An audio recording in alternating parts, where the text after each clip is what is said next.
What would it take to transform your life? To transform Kurdistan? To transform the world? I'm Lena Kay, and I empower people to transform their lives and maximize their potential so that they can achieve what they want. Today, I'm going to share with you 3 steps that I use to transform any area of my life. It's what my friends, my family and clients use to transform their health, relationships, business, finance and anything else. I will also share with you why it is relevant in Kurdistan today. But first, I want to tell you a story about a little Kurdish boy who's a refugee. Born in Erbil, the doctors told his mother that he had died in her belly and that he will be stillborn. His mother gave birth, the doctor announced him dead and walked out the room. A nurse came in, slapped him a few times and he started to cry. A few years later, when Saddam was bombing the Kurds with chemical warfare, the little boy's family decided to flee to Europe. They went horseback through mountains, they were smuggled into Iran and eventually end up in London as refugees of war. He went to school, college, university, and by that time his family were working class and weren't the wealthiest, so he got a part-time job while he was in university because London is one of the most expensive cities in the world to live in. The company he was working for saw leadership skills in him. They offered him money to leave university. He did. He managed 10 gambling establishments in London, and he'd done that for several years before he moved on to business banking. And again, they saw leadership skills and they promoted him to be team leader. Everything looked good on the outside, but on the inside, there was a storm brewing. Have you ever put a smile on your face when on the inside there's a storm? Turbulent relationships with his family led him to be thrown out. And he found himself depressed, with a brain tumor, suffering from anxiety, living in a homeless hostel, and highly medicated by doctors. In his mid-20s, he had a breakdown. He went from corporate leadership to living on benefits. He hated his life, he hated his situation. He was in pain and he wanted change so badly, but things seemed to go from bad to worse. Every time he took a step forward, something happened that took him 2 steps back. He was spiraling into darkness and addiction. Then one day, he discovered a video on YouTube that changed his life forever. It was talking about the power of the mind and how you are not a victim of your circumstances. You are a creator of them. He thought, how could this be? You mean I created my misery? I created my pain? I created my brain tumor?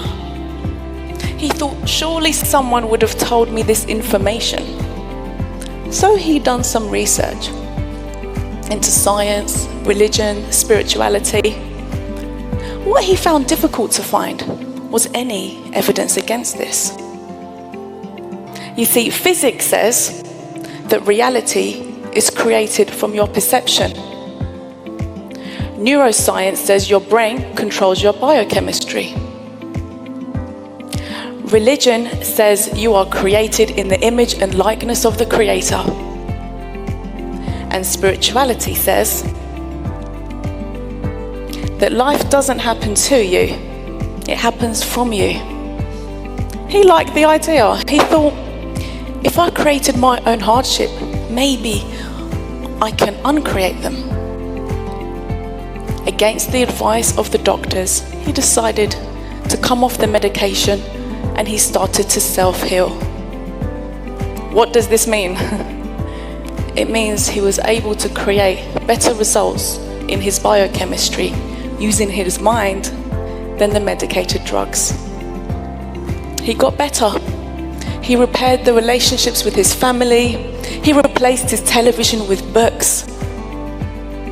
and he improved his relationship with money. See, no one told him the most powerful knowledge that helped him change his life.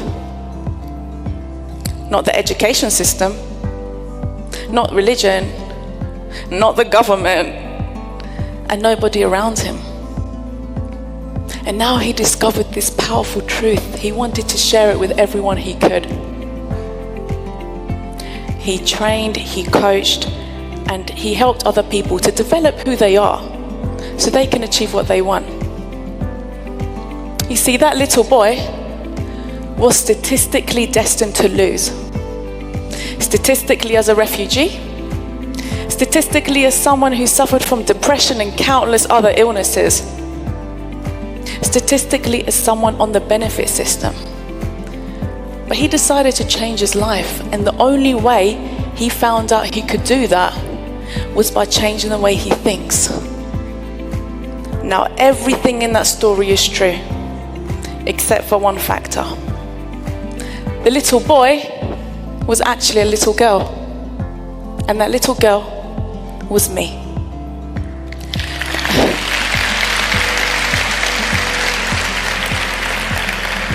In the process of my own healing, my father was diagnosed with Alzheimer's disease. In the last 5 years, he's forgotten how to read, how to write, how to clothe himself, feed himself, and he's forgotten who his wife is, as well as his 3 children. I remember a friend told me years ago, people don't really value their minds until they see someone who has lost theirs. Let me ask you, do you value your mind? Because it's the most powerful asset that you have. In my process of healing and transformation, I use the following 3 steps, and they work for me, they work for my clients. This is where you can get some substance from this talk and you can relate it to your life. I could talk to you for the whole weekend just on step 1, but we don't have that luxury of time. So, step 1 is focus and attention equals creation. Most people, they lose right here on step 1. Step 1 is so important for you to focus on what you want. What is your dream? What's your vision? What's your goal? And stick to it. This is not the time to get practical. People, they think, oh, I'd love to have this, I'd love to do that, but how am I going to do it? Or they talk to someone and someone talks them out of it. Don't be practical in step 1. This is just about focusing, clarifying what you want. Make sure you write it down. Get very specific on what you want, because the brain will give you what you want. You see, most people, they focus on their problems and they get more problems. Why? Because what you focus on, you're directing your energy. So focus on what you want. The second step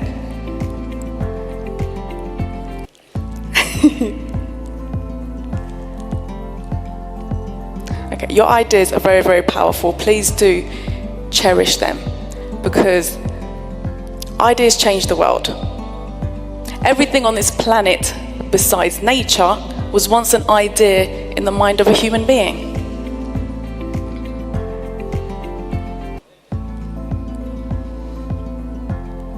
Okay, step 2 is your self-mastery.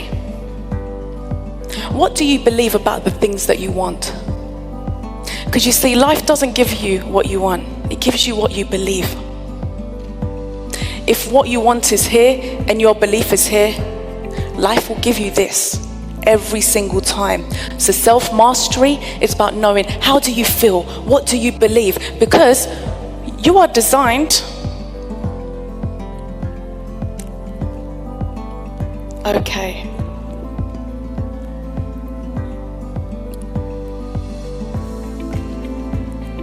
Your clicker, guys. Okay. You're designed to win, but you're programmed to lose. It is so important what you believe in, and your self-mastery, only you can do that. I worked with a woman. She had a lot of pain in her knee, and doctors told her she has arthritis and that it will progressively get worse. I said, don't worry about what the doctors believe. What matters is what you believe. I said, focus on the good leg. Give praise for the parts of your body that are working. Maybe exercise a little bit. We worked on her belief system. In 3 weeks, she told me her pain was hardly there anymore. In 6 months, what was amazing was that her blood test showed her arthritis had reversed, and the doctor said her knee looks like she's had an operation. What you believe is very, very important. Self-mastery, this is your inner work. Only you can do this work, but it is worth it. So when you go home today, think about what you want. Where are your beliefs? And your job is to line them up, because you'll always get what you believe. Step 3 is take action, but wait. Imagine you go forward 5 years from now, and everything in your life is 10 out of 10. Your health, your business, your relationships. You are more happy, healthy, successful, and loved than you ever have been. Would you think, feel, and act differently than you do today? The answer is usually yes. What I suggest is you act from that level of consciousness. Don't wait for 5 years to feel like that. You can feel like that today. And then you take action. Then you take the next step, just one step towards what you want. I worked with a client. He wanted to get promoted at work. He wanted to become a manager. I said, okay, act like it. Act like a manager. Because leadership is an attitude. I said, work hard. Have a good attitude. Have a positive mental attitude. Stay behind later. Arrive on time. It took several weeks. His company approached him. They wanted to train him to become a manager. And now he has a better position and higher wages. You can achieve whatever you want. We can create whatever changes we want to develop in this country if we focus, we align our emotions and our beliefs, and then we take action. So step 3 is about imagining you've already got it. And then from that new conscious awareness, then you take action. And why am I telling you all this anyway? I'll share with you some things that help me understand this a little bit better, and then I'll tell you how this is relevant in Kurdistan today. Negative thoughts and emotions, they weaken your immune system. So judgment, complaining, any negative emotion, it weakens your body. Scientists say we have 50 to 70,000 thoughts per day. But 90% of them are the same ones as you had yesterday. The problem with that is that the same thoughts create the same emotion. That creates the same action, which gets the same results, and then you get the same thoughts, and so the cycle of creation continues. You see, most people wait for outside circumstances to change for them to change. But life is totally opposite. You must change on the inside in order to see change on the outside. Let me ask you something. Who here has a mobile phone, laptop, computer device, something? Please put your hands up. Okay, great, thank you. Now, if I told you I sent you an email with a virus that would destroy all the data on your phone or your device, hands up how many people would open that email? Okay, so no one would open an email and download a virus into their device. But you download viruses into the most important computer in the world, your brain. Negative thoughts are like a virus. It is very important that we become aware of our thoughts, because the more negative programs that we watch, they train you. They train your thoughts, they train your beliefs, they train your expectation that this is life. It's called television programming for a reason. Yes, it can be used for good sometimes. However, what would happen if you just switched your television off for 30 days? What would you do? I don't know. Maybe you read books, maybe you wrote your thoughts down, maybe you had more intimate conversations, maybe you found some hobbies and interests. You see, everyone wants society to change. Everyone wants social transformation. But you cannot have social transformation without individual transformation. A few years ago, I saw Kurdistan go from here to here and then drop again so drastically, because as wonderful as it was to see the malls and developments, there was one vital factor left out the whole equation: the minds and development of the people. When it comes to negative programming, it's very important that we become aware of it, because only then can we change it.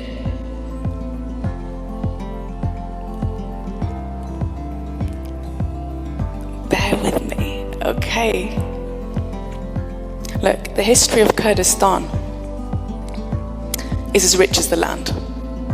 You know, from waterfalls and mountains to oil and flowers and pomegranates and natural springs, and the list can go on. We know where Kurdistan has been.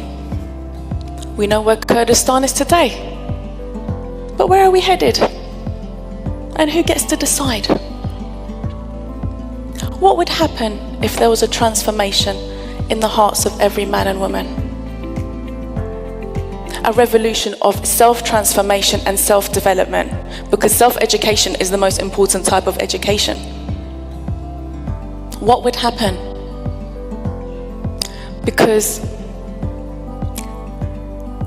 is it right that more people know more about celebrities and singers than they know about their own body and their brain? What about that there's more makeup stores in the world than bookstores? You know, I read a shocking statistic that said 90% of women are not happy with the way that they look. So then what is the benefit of a society of young girls, generations that are being trained and programmed to believe it's okay to be a Ferrari with no engine? When will we stop ignoring the fact that young girls are committing suicide in Kurdistan? What about our women, our mothers, our grandparents who are sitting there for hours and hours watching television programs that play with their emotions while making their bodies ill from lack of mobility? What's their option? It's shameful for them to do anything else. You see, we know where Kurdistan has been, but who gets to decide the future? Something has to change for things to change. The world is in two extremes.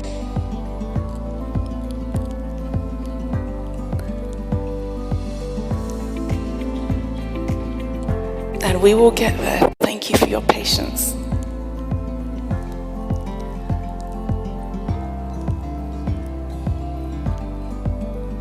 That's why it's good to go first. Thank you. It's not working, guys.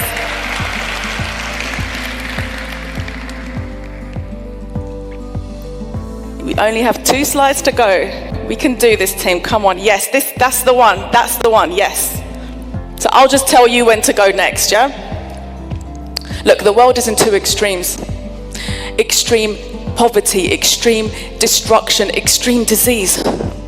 And then extreme abundance, opportunity, and interconnectedness like we've never seen before in the history of this planet, thanks to technology.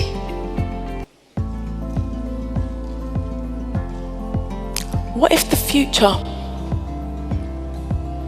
was a reflection of you? Because you see, I believe we can have profit, but we can still look after the people and look after our beautiful planet. Next slide, please. What if the future was a reflection of you? Of your thoughts, your emotions, your actions, your consciousness?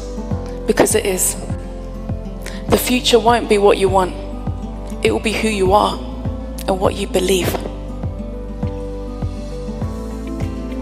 Go for what is in your heart. When you go home today, apply these 3 steps to any area of your life and watch it transform. Focus on what you want. Do the inner work that only you can do. Because self-mastery, once you master yourself, you can master anything. Focus on what you want. Go for what is in your heart. The next slide, please.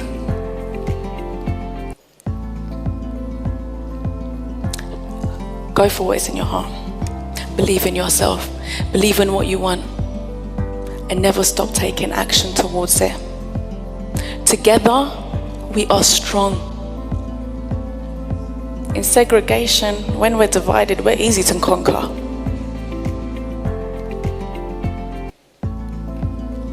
The future is you.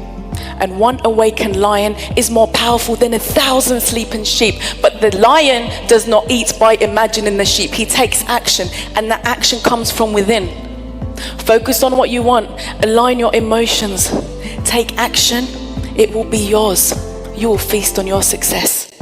Thank you.